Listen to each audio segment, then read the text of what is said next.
दोस्तों, तो यार क्या हाल है। आज की इस वीडियो में हम 2006 के और अकाउंटिंग फॉर नॉन प्रॉफिट का क्वेश्चन सॉल्व करेंगे और ये क्वेश्चन समझेंगे भी। ठीक है। अच्छा, ये क्वेश्चन कहाँ से लिया गया है? ये क्वेश्चन लिया गया है 2006 secondary intermediate accounting Karachi board से। ठीक है, तो चलिए क्वेश्चन पढ़ते हैं। A summary of cash receipts and payment of a professional education institution for the year ended December 31st 2005 is given below। ठीक है, तो आपके पास आपका जो बिजनेस है वो क्या है? एक एजुकेशन इंस्टीट्यूट है। ठीक है, और उसकी कुछ रिसिप्ट्स और पेमेंट यहाँ पे गिवन है। रिसिप्ट्स में आपके पास ओपनिंग बैलेंस है, यानी कि कैश का ओपनिंग बैलेंस होता है विच इज़ 50,000। और फिर आपके पास सब्सक्रिप्शन इनकम है 6 lakh, and then tuition fees, donations and entry test fees. और फिर यहाँ पे पेमेंट्स में सैलरीज यूजुअली आप जो है एक एजुकेशन इंस्टीट्यूट टीचर्स हायर करता है, उसका दूसरा सर्विस स्टाफ होता है और एडमिन स्टाफ होता है अलग से। ठीक है, तो ये तमाम जितने भी वहाँ पे वर्कर्स होते हैं, एम्प्लॉयज़ होते हैं, उन तमाम लोगों की सैलरी, तो ये सैलरी आ गई यहाँ पे। ठीक है, फिर library books purchase, examination expense, computer, printing, stationery. ठीक है, तो ये तमाम वही बेसिक एक्सपेंसेस हैं जो एक स्कूल करती है। ठीक है, एजुकेशन इंस्टीट्यूट या कोई भी स्कूल या कॉलेज या यूनिवर्सिटी। अच्छा, अब यहाँ पे आप कोई भी ऐसा एक्सपेंस रिकॉर्ड नहीं करते हो जो कि आपका कैपिटल एक्सपेंडिचर। ठीक है, यानी कि जिसका रिजल्ट ये आया हो कि आपकी एसेट्स बढ़ गए हो। ठीक है, यानी कि जैसे लेट सपोज कि अगर आपने कोई एसेट खरीदने के लिए कोई खर्चा किया, तो ये खर्चा आपका एक्सपेंस नहीं होगा, बल्कि ये आप क्या कर रहे हो कि आपने कैश एज एसेट को कन्वर्ट कर दिया किसी और एसेट में। ठीक है, क्योंकि कोई और एसेट जब भी आप खरीदते हो तो आपको जो एक और एसेट देना पड़ता है विच इज योर कैश। ठीक है, सो वो कैश आप देते हो और फिर किसी और एसेट में कन्वर्ट हो जाता है। ठीक है, अब कोई ऐसे एक्सपेंसेस होते हैं जिनको हम कहते हैं ऑपरेटिंग एक्सपेंसेस। ठीक है, अब ये रेवेन्यू को जनरेट करने में के लिए आपके जो एक्सपेंसेस आते हैं उसे आप ऑपरेटिंग एक्सपेंस कहते हो। ठीक है, जैसे यूटिलिटी बिल्स हो गए और इसके अलावा सैलरीज हो गई स्टाफ की। ठीक है, तो ये एक्सपेंसेस होते हैं जो कि आप यहाँ पे रिकॉर्ड करोगे। ठीक है, लेकिन हम यहाँ पे वो एक्सपेंस नहीं रिकॉर्ड करेंगे जो कि कैपिटल एक्सपेंडिचर हो। ठीक है, या तो फिर उसका जो एंड रिजल्ट है उसमें ये हो कि आपने कैश को कन्वर्ट किया हो किसी एसेट में। ठीक है, तो उस चीज़ को आप अपना एक्सपेंस नहीं मान सकते, क्योंकि आपने लिटरली एक एसेट को कन्वर्ट करके दूसरे एसेट में, एक एसेट को कन्वर्ट कर दिया दूसरे एसेट में। ठीक है, और अच्छा, आगे आपके पास कुछ एडिशनल इन्फॉर्मेशन है। एडिशनल इन्फॉर्मेशन में आपके पास यहाँ पे लिखा हुआ है कि लाइब्रेरी की बुक्स जो है वो 30,000 की। अच्छा, ये जनवरी 1 2005 का डेटा है। ठीक है, यानी कि जब बिजनेस स्टार्ट हुआ था तब का डेटा है, और ये जो है आपका दिसंबर 31 2005 का डेटा है, यानी कि बिल्कुल एंडिंग का डेटा है। ठीक है, तो यहाँ पे आप देख के एडजस्टमेंट कर पाओगे, यानी कि अगर बिल्डिंग इतने की है तो कितने से बढ़ी। ठीक है, तो ये हम बाद में देखेंगे कि इनकी एडजस्टमेंट किस तरीके से होंगी। अभी फिलहाल हम पूरी एक क्वेश्चन को एक अच्छी तरीके से देख लेते हैं। ठीक है, बर्ड आई व्यू ले लेते हैं इसका। ठीक है, बर्ड आई व्यू मतलब ये होता है कि आप जो ऊपर से एक ड्रोन का व्यू होता है कि ऊपर से मतलब पूरी चीज़ नज़र आ जाती है, पूरी होल कंप्लीट पिक्चर। ठीक है, अच्छा, तो यहाँ पे फर्नीचर और फिक्चर्स हैं आपके 20,000 के, कंप्यूटर है 40,000 का। ठीक है, तो एडिशनल इन्फॉर्मेशन में आपको गिवन है कि आउट ऑफ टोटल सब्सक्रिप्शन, यानी कि पूरी जो टोटल सब्सक्रिप्शन है जो रिसीव्ड हुई है। ठीक है, यानी कि टोटल सब्सक्रिप्शन कितनी रिसीव्ड हुई है आपको 6 लाख। ठीक है, तो लिखा हुआ है कि आउट ऑफ टोटल सब्सक्रिप्शन, यानी कि पूरी जो सब्सक्रिप्शन रिसीव हुई है उसमें से 5 lakh is for the year 2004। ठीक है, यानी कि जो 6 लाख में 4 लाख 5,000 2004 के भी शुमार है। ठीक है, साल 2004 के भी शुमार हैं। 30,000 फॉर 2006 के भी 30,000 भी इंक्लूड है। ठीक है, अब ये जो इंक्लूड है ये आपकी सब्सक्रिप्शन रिसीवेबल है, आपने अभी तक रिसीव नहीं की है। ठीक है, क्योंकि अब 2006 आया नहीं है। फिर आपका है ₹10,000 इज आउटस्टैंडिंग फॉर 2005। ठीक है, और ये जो है आउटस्टैंडिंग, यानी कि ये आपको इसी महीने में ही रिसीव करनी है, और ये जो है आपने अभी तक रिसीव नहीं की है। ठीक है, और ये नेक्स्ट महीने में रिसीव, मतलब आपको आई मीन नॉट नेक्स्ट महीना, नेक्स्ट ईयर में आपको रिसीव होगी, 2006 क्या है। ठीक है, फिर यहाँ पे लिखा हुआ कि सैलरीज आउटस्टैंडिंग ₹30,000। ठीक है, अब देखो, सैलरीज आउटस्टैंडिंग का मतलब होता है कोई भी ऐसी चीज़ जो कि रिमेनिंग और ड्यू। ठीक है, आउटस्टैंडिंग या एक्यूरेट ये सेम इसके मीनिंग होते हैं। तो outstanding can be receivable and it can be a payable. आपने ये देखना होता है कि इसी किस अकाउंट के साथ लिखा हुआ है। ठीक है, इसके आगे या पीछे अकाउंटिंग हेड कौन सा है, जैसे आप सैलरी लिखी हुई है। अब आप देखोगे कि ये जो सैलरी है ये इस बिजनेस के लिए क्या है, कि क्या ये बिजनेस सैलरी को पे करता है या कोई इसको सैलरी देता है। ठीक है, अगर ये बिजनेस जो है वो सैलरी पे करता है अपने एम्प्लॉयज को, so that's mean it's a payable. ठीक है, और अगर कोई इसको सैलरी देता है तो that's mean it's a receivable. वैसे यूजुअली सैलरीज रिसीवेबल्स नहीं होती हैं, ठीक है, सैलरीज हमेशा पेबल ही होती हैं, ठीक है, यूजुअली। अब यहाँ पे आपके पास है रिक्वायर्ड में अपने जो इनकम और एक्सपेंडिचर अकाउंट बनाना है और फिर आपने बैलेंस शीट भी बनानी है, ठीक है। तो चलिए सबसे पहले हम आ जाते हैं आपके इनकम एंड एक्सपेंडिचर्स अकाउंट पे। तो ये आपकी इनकम एंड एक्सपेंडिचर अकाउंट कुछ इस तरीके से बनता है, ठीक है। आप यहाँ पे तमाम अपने एक्सपेंडिचर रिकॉर्ड करते हो और यहाँ पे तमाम आपकी इनकम आती हैं, ठीक है। अच्छा, तो यहाँ पे आप लिखते हो कि इनकम एंड एक्सपेंडिचर अकाउंट। अच्छा, इससे ऊपर जो है अपनी कंपनी का नाम लिखना होता है जिस कंपनी की आप बना रहे हो, ठीक है, या जिस नॉन प्रॉफिट ऑर्गेनाइजेशन की आप बना रहे हो। फिर यहाँ पे आप उस पीरियड, वो पीरियड लिखते हो जिस पीरियड की आप बना रहे हैं, ठीक है। जैसे इस सिनेरियो में हम 31 दिसंबर 2005 की बना रहे हैं, ठीक है। अच्छा, अब हम चलते हैं आपके क्वेश्चन के पास। और ये जो अच्छा पेमेंट वाली जो साइड होती है ये आपके तमाम यहाँ पे एक्सपेंडिचर्स होते हैं, ठीक है। तो हम यहाँ पे एक एक चीज़ को देखेंगे और फिर हम पीछे देखेंगे एडिशनल डेटा में कि इसके रिगार्डिंग आपके पास कोई एडिशनल इन्फॉर्मेशन गिवन है, तो उससे हम इसको एडजस्ट करके फिर इसकी एक्सपेंडिचर में हम लिखते जाएंगे, ठीक है। अच्छा, यहाँ पे फिर क्या होता है कि जब भी आपके एक्सपेंडिचर और इनकम तमाम आ जाती हैं, फिर आप देखते हो कि आपको डेफिसिट हुआ है या सरप्लस हुआ है। डेफिसिट की सूरत में आप उसको इनकम के साथ पे रिकॉर्ड करके फिर उसको टोटल बैलेंस कर लेते हैं आप, ठीक है। और यहाँ पे एक्सपेंडिचर की साइड पे आपने सरप्लस रिकॉर्ड करना होता है अगर आपके जो इनकम है ज़्यादा है आपके एक्सपेंडिचर से, तो यहाँ पे आप सरप्लस रिकॉर्ड करके दोनों को बैलेंस कर देते हो, ठीक है। यूजुअली जो है आपकी ज़्यादातर जो मतलब ज़्यादातर जो 5 ईयर में क्वेश्चन हैं उसमें सरप्लस है, सॉरी फॉर दैट, ज़्यादातर जो 5 ईयर में क्वेश्चन हैं उसमें सरप्लस ज़्यादा आता है, ठीक है। मतलब काफ़ी मतलब रेयर ऐसा होता है कि आपकी जो है डेफिसिट आया हो, ठीक है। अच्छा, डेफिसिट का मतलब लॉस होता है और ये जो है सरप्लस का मतलब प्रॉफिट होता है। ये बिल्कुल ही एक इनकम स्टेटमेंट की तरह ही है, जैसे आप इनकम स्टेटमेंट बनाते हो वैसे ही ये नॉन प्रॉफिट के लिए एक्सपेंडिचर और इनकम अकाउंट होता है, ठीक है। तो चलें स्टार्ट करते हैं। सबसे पहले आपके पास सैलरीज हैं 1,20,000 की, और यहाँ पे आपके पास जो लिखा हुआ है एडजस्टमेंट, वहाँ पे लिखा है कि आपकी जो सैलरी आउटस्टैंडिंग है यानी कि पेबल है 30,000 की। अगर आप इसकी एडिशन एडजस्टिंग एंट्री बनाओ तो उसकी एडजस्टिंग एंट्री कैसे बनेगी? सैलरीज जो है सैलरीज एक्सपेंस आपका जो है डेबिट हो जाएगा, ठीक है, और सैलरीज पेबल जो है आपकी क्रेडिट हो जाएंगी, ठीक है। अब जो सैलरीज पेबल है ये आपका इनकम स्टेटमेंट का आइटम होता है, और जबकि सैलरीज पेबल जो है आपका बैलेंस शीट का आइटम होता है, और सैलरीज एक्सपेंस जो है आपका इनकम स्टेटमेंट का आइटम होता है, ठीक है। तो यानी कि ये जो इनकम और एक्सपेंडिचर अकाउंट में जाएगा और ये जो आपका बैलेंस शीट में जाएगा, ठीक है। तो 30,000 से आपकी जो इनकम सैलरीज एक्सपेंस कितने की है आउटस्टैंडिंग कितने की है? 30,000 की सैलरीज एक्सपेंस है और आपकी जो सैलरीज एक्सपेंस यहाँ पे लिखी हुई है वो कितने की है? 1,20,000, ठीक है। तो टोटल कितनी हो जाएंगी? जब हम 1,20,000 में प्लस कर देंगे 30 तो आपकी ये हो जाएगी 1,50,000 की टोटल सैलरीज, ठीक है। तो चलें अब यहाँ पे हम जो है सैलरीज रिकॉर्ड कर लेते हैं 1,50,000 की। सॉरी, यहाँ पे एक्सपेंडिचर की साइड पे, नॉट इनकम की साइड पे, मैंने गलती से जो है वहाँ पे फिंगर पॉइंट कर दी, तो हम एक्सपेंडिचर की साइड पे रिकॉर्ड करेंगे, ठीक है। तमाम पेमेंट वाली चीज़ें एक्सपेंडिचर की साइड पे रिकॉर्ड होंगी, ठीक है। तो ये आपकी सैलरीज आ गई 1,20,000 प्लस 30,000 इजिकल टू 1,50,000 की आपकी सैलरीज, ठीक है। 30,000 की आउटस्टैंडिंग थी यानी कि पेबल थी, और 1,20,000 की आपकी ऑलरेडी सैलरी एक्सपेंस आपको क्वेश्चन में गिवन था, तो आपने ये दोनों प्लस करके आपके टोटल जो सैलरीज हैं वो आपने लिख ली, जो कि 1,50,000 की हैं, ठीक है। अब हम आगे बढ़ते हैं। आगे आपके पास लिखा हुआ है कि लाइब्रेरी बुक्स परचेज, ठीक है। आपने जो लाइब्रेरी के लिए बुक्स परचेज की, तो ये क्या है कि ये आपका कोई एक्सपेंस नहीं हुआ, ठीक है। आपने जो है कैश को कन्वर्ट कर लिया बुक्स में, तो एक एसेट जो है वो एज अ कैश कन्वर्ट हो गया आपके दूसरा एसेट विच इज बुक्स, ठीक है, उसमें बुक्स में। तो ये आपका एसेट है नॉट एक्सपेंस, ठीक है। एग्जामिनेशन एक्सपेंस, एग्जामिनेशन के लिए आपने जो है सीटिंग वगैरह अरेंज की या कोई रेंट वगैरह दिया, तो ये आपका जो है वो एक्सपेंस होगा, ठीक है। आपने टेबल्स वगैरह ली रेंट पे, ठीक है। तो मतलब कि कोई ऐसी कोई चीज़ नहीं हुई जो कि आपके पास परमानेंट रह गई, ठीक है। आपके पास अपने टेबल रेंट पे ली या कोई भी एग्जामिनेशन एक्सपेंसेस खर्चे किए और वो खर्चे जो है वो आपके कोई भी मतलब उन खर्चे के अगेंस्ट आपको कोई चीज़ मिली नहीं, ठीक है। आपको हो सकता है कि आपको जो सर्विस प्रोवाइड करनी हो वो आपने कर ली हो, ठीक है, वो खर्चे करके, लेकिन आपको कोई एसेट वगैरह नहीं मिला इसके अगेंस्ट, ठीक है। तो ये एक एसेट यानी कि आपका कैश कन्वर्ट नहीं हुआ किसी एसेट में, बल्कि आप ये जो आपके यहाँ से चला गया, ठीक है, कैश चला गया।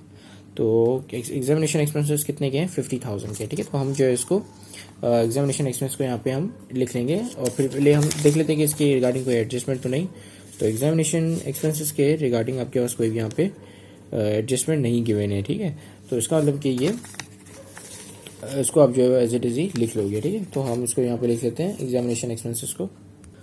तो ये हमने लिख लिया है यहाँ पे। अब हम नेक्स्ट के पेमेंट की साइड पे आ जाते हैं। फिर आप ये कंप्यूटर, अपने कंप्यूटर परचेज किए 10,000 के, ठीक है। तो कंप्यूटर क्या है, ये आपकी एसेट है, ठीक है, क्योंकि कन्वर्ट हो जाएगा। आपका कैश जो है एज एसेट जो है वो कंप्यूटर में कन्वर्ट हो गया, ठीक है। तो यानी कि आपने कोई खर्चा नहीं किया एक्चुअल, आपने क्या किया, कंप्यूटर यानी कि एसेट लिया। तो ये हम नहीं, इसको हम इग्नोर कर देंगे। फिर आपके पास है प्रिंटिंग एंड स्टेशनरी, ठीक है। तो प्रिंटिंग एंड स्टेशनरी बेसिकली ये जो है एक आपका मिसलेनियस एक्सपेंस होता है और ये कंज्यूम्ड हो जाता है जल्दी, तो आप जो इसको एज अ एक्सपेंस ही मानोगे, ठीक है।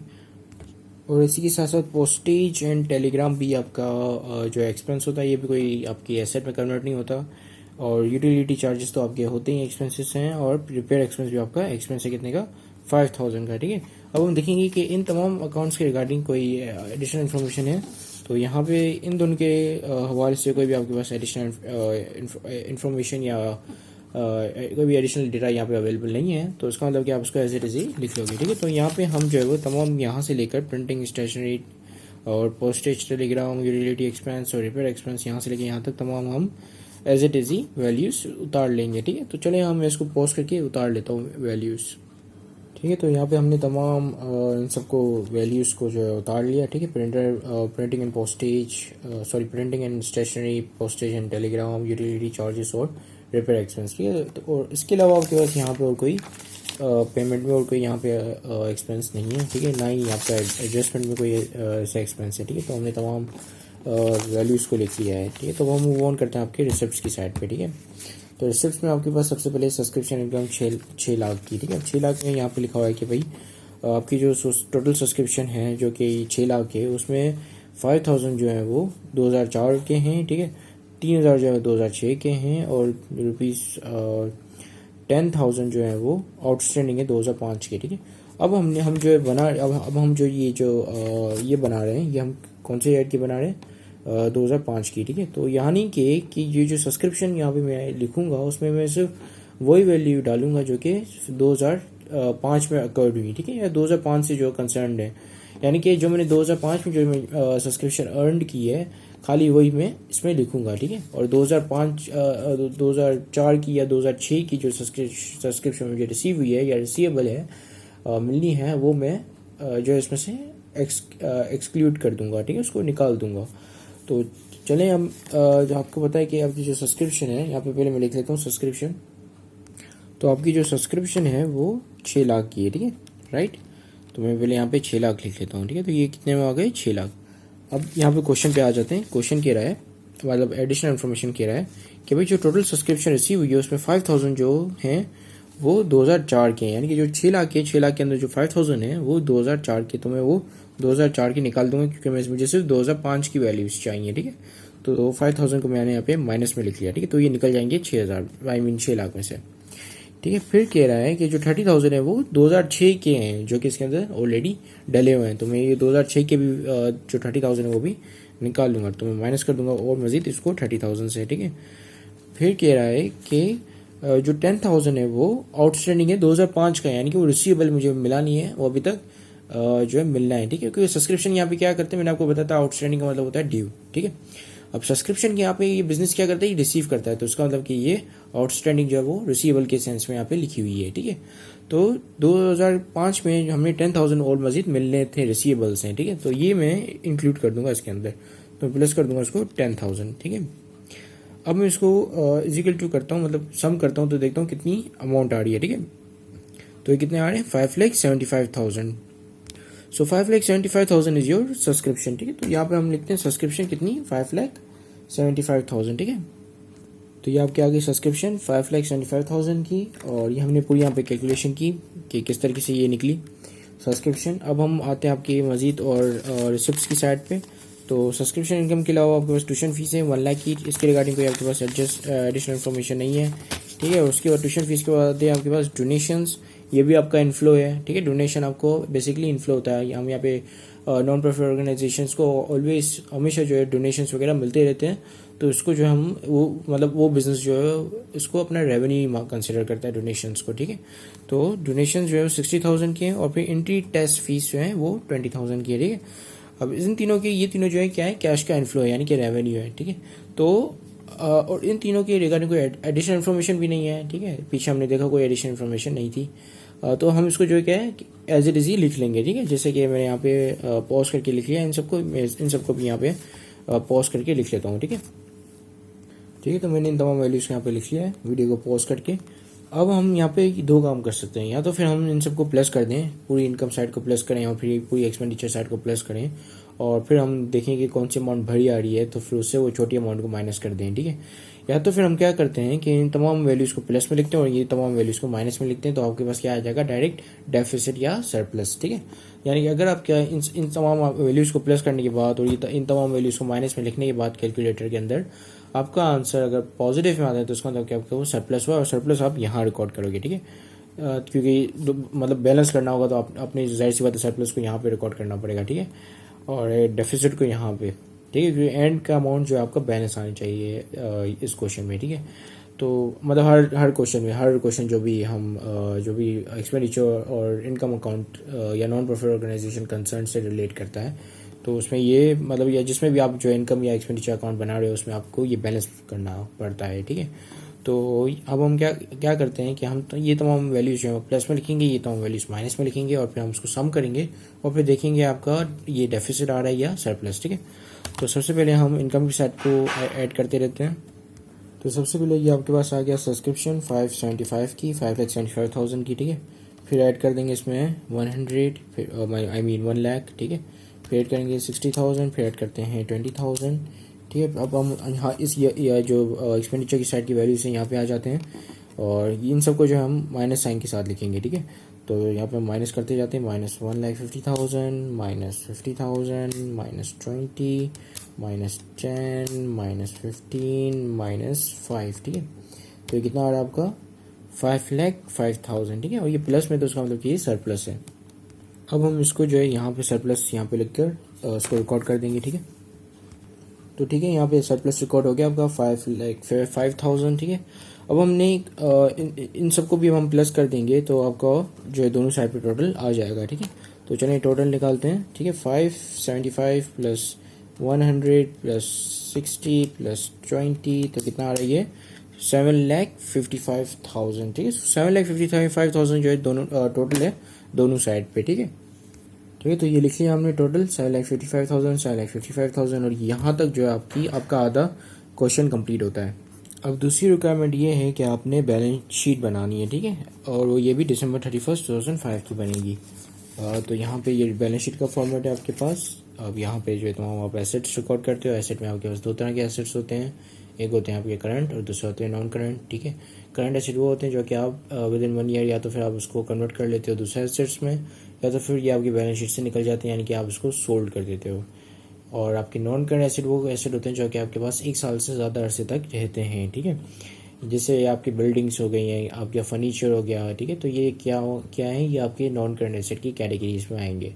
और आपके करंट एसेट कौन से हो सकते हैं, आपके कैश हो सकता है, आपका रिसीवेबल्स हो सकते हैं, आपके मर्चेंडाइज इन्वेंट्री हो सकती है आपकी। तो ये तमाम चीज़ें जो है आपकी करंट एसेट्स में आते हैं, ठीक है। इसी तरीके से एक लायबिलिटीज़ में भी करंट और नॉन करंट लायबिलिटी होती है, और यहाँ पे कैपिटल की जगह पे आप यहाँ पे एक्यूमुलेटेड फंड्स का नाम इस्तेमाल करते हो, क्योंकि यहाँ पे जो है कोई सोल प्रोप्राइटर बिजनेस नहीं है, ये ना ही पार्टनरशिप है, बल्कि ये क्या है, ये एक नॉन प्रॉफिट ऑर्गेनाइजेशन है, ठीक है, जो कि जिसको कोई ओन नहीं करता, ठीक है। ये जो है इसका जो सोल पर्पस होता है वो ये होता है कि सोसाइटी के अंदर वेलफेयर फैलाना, ठीक है, यानी कि फलाह व बहबूद के लिए काम करना। सो चलिए स्टार्ट करते हैं इसके एसेट से। तो यहाँ पे आपके पास बुक्स हैं, ठीक है। बुक्स इसका पहला एसेट है, तो मैं यहाँ पे मार्क करते जाता हूँ जो जो एसेट्स हैं, ठीक है। बुक्स हैं और कंप्यूटर है, ठीक है। इसके अलावा ये तमाम तो एक्सपेंसेस हैं, तो ये दो आपके एसेट्स आ गए। तो चलें, अच्छा कैश कितना होगा इसका, कैश जो है यहाँ ये वाला हम उठाएंगे, ठीक है, एंडिंग बैलेंस, क्योंकि ओपनिंग बैलेंस कौन से महीने का होता है, ये जनवरी का होता है। हमेशा याद रखना ओपनिंग जो होगा वो हमेशा जनवरी का होगा, या उस महीने का होगा जिस महीने पे बिजनेस स्टार्ट हुआ है, ठीक है, या नॉन प्रॉफिट कंसर्न जो भी बिजनेस है वो स्टार्ट हुआ, ठीक है। तो ये ओपनिंग होगा, ओपनिंग यानी कि जब बिज़नेस स्टार्ट हो रहा था तो उस वक्त जो भी लोग थे या जो भी इसको चला रहे हैं नॉन प्रॉफिट को, उन लोगों ने कितनी इन्वेस्टमेंट की, उन लोगों के पास कितना कैश अवेलेबल था उस वक्त, ठीक है। और ये क्या है, क्लोजिंग बैलेंस यानी कि एंडिंग में कितना कैश पड़ा हुआ है, ठीक है। आप चूंकि आप जो है बैलेंस शीट एंडिंग की बना रहे हो तो जिसकी वजह से आप एंडिंग का डेटा लोगे, ठीक है, यानी कि आप क्लोजिंग बैलेंस लोगे विच इज़ 5,80,000 का कैश है, ठीक है। और ये दो आपके जो है आपकी एसेट्स हैं, तो ये भी हम जो है ये रिकॉर्ड कर लेते हैं आपकी कैश के साथ, ठीक है। ठीक है, तो ये कैश आ गया आपके पास। अब लाइब्रेरी के बुक्स की और कंप्यूटर का क्या सीन है कि ये आपके अगर यहाँ पे देखें एडजस्टमेंट में, सॉरी एडजस्टमेंट से पहले यहाँ पे लिखा है the institute had the following asset on January 1, 2005। ठीक है, जनवरी 1, 2005 को बिजनेस के पास कुछ ये एसेट्स थे जिसमें से लाइब्रेरी बुक्स थी 30,000 की, बिल्डिंग था उसके पास 5 लाख और कंप्यूटर था 40,000 का, ठीक है। तो 40,000 के कंप्यूटर्स उनके पास ऑलरेडी पड़े हुए थे और यहाँ पे जो है इन लोगों ने रिसिप्ट यानी पेमेंट की और कंप्यूटर खरीदे 10,000 के, ठीक है। 10,000 रुपये के और कंप्यूटर खरीदे और 40,000 के इनके पास ऑलरेडी पड़े थे। तो टोटल कंप्यूटर कितने के हो गए अब इनके पास 50,000 के, ठीक है। तो 50,000 के हम यहाँ पे कंप्यूटर रिकॉर्ड करेंगे, ठीक है। तो ये कंप्यूटर आ गया 50,000 का। इसी के साथ ही बुक्स का ये सीन है कि भाई बुक्स भी इन लोगों ने जो है 20,000 की खरीदी मजीद और इनके पास जो है वो 30,000 की ऑलरेडी पड़ी हुई थी, ठीक है। तो टोटल बुक्स कितनी रिकॉर्ड होंगी 50,000 की, ठीक है। तो हम यहाँ पे लिख लेते हैं लाइब्रेरी बुक्स 50,000, ठीक है। तो ये रिकॉर्ड हो गया लाइब्रेरी बुक्स 50,000। अब हम नेक्स्ट एसेट पे मूव ऑन करते हैं। नेक्स्ट है आपके पास बिल्डिंग कितने की 5 लाख की, ठीक है। 5 लाख की आपके पास बिल्डिंग है और बिल्डिंग आपने और मजीद यहाँ पे नहीं खरीदी, ठीक है। मतलब और ज़्यादा स्पेस बिल्डिंग में नहीं खरीदी, तो जो इसकी वर्थ 5 लाख की है, ठीक है। ना ही कोई कैपिटल गेन वगैरह हुआ है। तो यहाँ पे हम बिल्डिंग और एज इट इज ही 5 लाख लिख लेंगे, ठीक है। जैसे कि यहाँ पे लिखा हुआ है बिल्डिंग ₹5 लाख, ठीक है। और इसी तरीके से हम फिक्सचर और फर्नीचर भी लिखेंगे 20,000 के, ठीक है। फिक्सचर और फर्नीचर भी हमने एंड में कोई मजीद और परचेज नहीं किए, तो ये भी एज इट इज ही आएगा, ठीक है। तो यहाँ पे तमाम आपके जो ये वाले एसेट्स रिकॉर्ड हो जाएंगे। फिर आपके पास सब्सक्रिप्शन रिसीवेबल रहेगा, ठीक है। तो पहले हम ये दोनों उतार लेते हैं, मैं वीडियो पॉज करके ऐसे उतार लेता हूँ, फिर हम सब्सक्रिप्शन रिसीवेबल्स को देखेंगे, ठीक है। तो ये आपके आ गया फिक्सचर और फर्नीचर, ठीक है। फिक्सचर को मैंने पूरा नहीं लिखा है, फिक्सचर पूरा लिख लेता हूँ, फिक्सचर, ठीक है। तो यहाँ पे आपके अच्छा ये जो है computer, library books, building, fixture, furniture, ये आपके कौन से नॉन करंट एसेट है, ठीक है। मैंने यहाँ पे डिफरेंट पोर्शन नहीं बनाया, अदरवाइज आपने क्या करना है, आपने दो सेपरेट पोर्शंस बनाने हेडिंग्स के साथ, ठीक है। करंट एसेट और फिर नॉन करंट एसेट की हेडिंग अलग और फिर आप जो इसको लिखोगे, ठीक है। तो मैंने यहाँ पे जो है कोई भी पोर्शंस नहीं बनाया, लेकिन आपने जो है अपनी प्रेजेंटेशन अच्छी करनी है तो आपने जो है वो पोर्शंस बनाने हैं, ठीक है। करंट और नॉन करंट के अलग पोर्शंस बनाओगे आप, ठीक है। तो ये आपका आ गया। अब हम सब्सक्रिप्शन रिसीवर्स के पास जाते हैं। तो यहाँ पे अगर आप देख रहे हो कि out of total subscription received जितनी 6 लाख रिसीव हुई थी, 5 lakh is for the year 2004, ठीक है। 2004 की थी 5,000, तो ये तो आप जो है आपने एक्सक्लूड कर दिया जब आप रेवेन्यू और 2006, ठीक है। यानी कि किसी ने आपको एडवांस में पे कर दिया सब्सक्रिप्शन, जो 2006 के जो 2006 को जो है आपसे वो सर्विस लेगा, उस सर्विस की उसने जो है आपको सब्सक्रिप्शन एडवांस में पे कर दी है। तो 30,000 जो है आपका अनर्नड है। और अनर्नड क्या होता है, अनर्नड आपकी लायबिलिटी होती है, ठीक है। तो ये कहाँ जाएगा, ये आपकी लायबिलिटी में जाएगा, तो ये तो आपका रिसीवेबल नहीं है, ठीक है।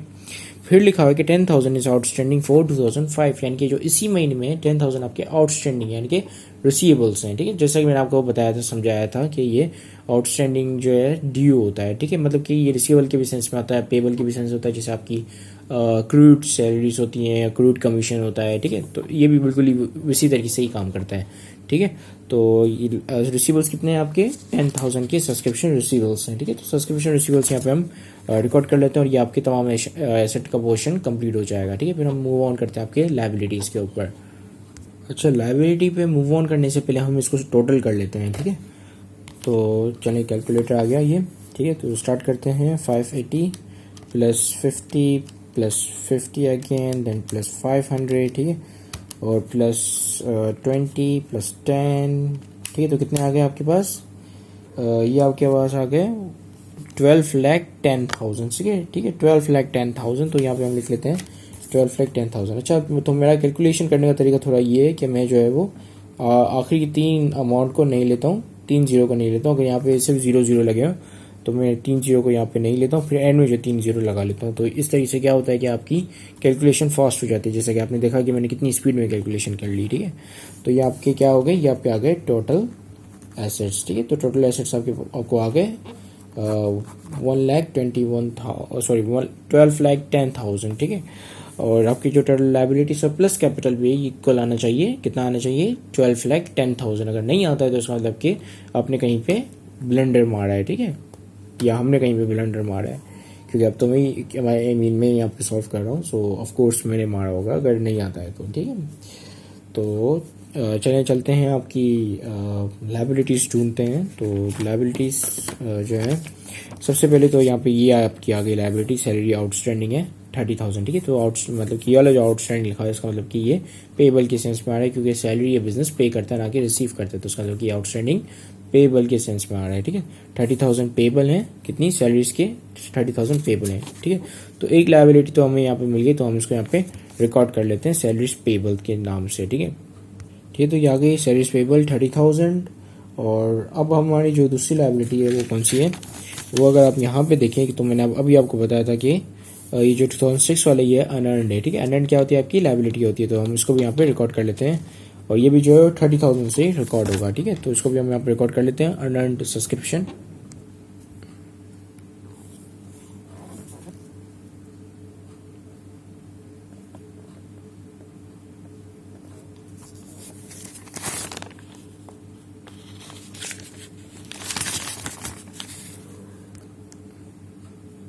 अच्छा, आपको पता है कि आपका जो ओपनिंग होता है साल का, वो प्रीवियस ईयर जो यानी कि साल गुजर चुका है, जैसे लेट्स सपोज अगर आप 2005 की बना रहे हो तो आपका प्रीवियस ईयर कौन सा होगा 2004, ठीक है। तो जो 2004 का जो क्लोजिंग होता है वो 2005 का ओपनिंग होता है, ठीक है। तो यहाँ पे जो लिखा हुआ है कि सब्सक्रिप्शन रिसीव 5,000, ये 2004 में रिसीव्ड हुई थी, ठीक है। तो 2004 का क्लोजिंग यहाँ का क्या होगा, ओपनिंग। तो यहाँ पे जो सब्सक्रिप्शन रिसीव्ड है 5,000, ये आपका क्या हो जाएगा, ओपनिंग बैलेंस, ठीक है। तो ये भी जो है यहाँ पे रिकॉर्ड होगा। तो इसको भी हम यहाँ पे प्लस करके 5,000 और मजीद डाल देते हैं। तो आपके पास कितना आ गया, 6,45,000 इज योर अक्यूमुलेटेड फंड्स, ठीक है। तो यहाँ पे हम लिख लेते हैं इसको अक्यूमुलेटेड फंड्स 6,45,000। फिर इसमें ऐड कर देंगे आपकी सरप्लस, ठीक है। सरप्लस कितना आया था आपको, उसको यहाँ पे देख लेते हैं। सरप्लस आया था 5,05,000, ठीक है। तो ये भी ऐड हो जाएगा 5,05,000, ठीक है। अब हम इन सबको टोटल कर देंगे और फिर दुआ करेंगे कि ये बराबर है, ठीक है। L प्लस सी यानी कि लाइबिलिटीज प्लस कैपिटल, ठीक है। तो चलें इसको हम टोटल करते हैं, सम करते हैं। सबसे पहले 30, फिर आपके पास 30, फिर आपके पास है 645 प्लस 505, तो कितना आ रहा है आपके पास 12,10,000, ठीक है। तो ये बैलेंस आ रहा है, तो इसका मतलब कि आपने क्वेश्चन सही सॉल्व किया है, ठीक है। सो 12,10,000, ठीक है। तो ये आपका इसी के साथ ये आपकी वीडियो कंप्लीट होती है। Thank you for watching this video, have a great day इन अल्लाह हाफिज़।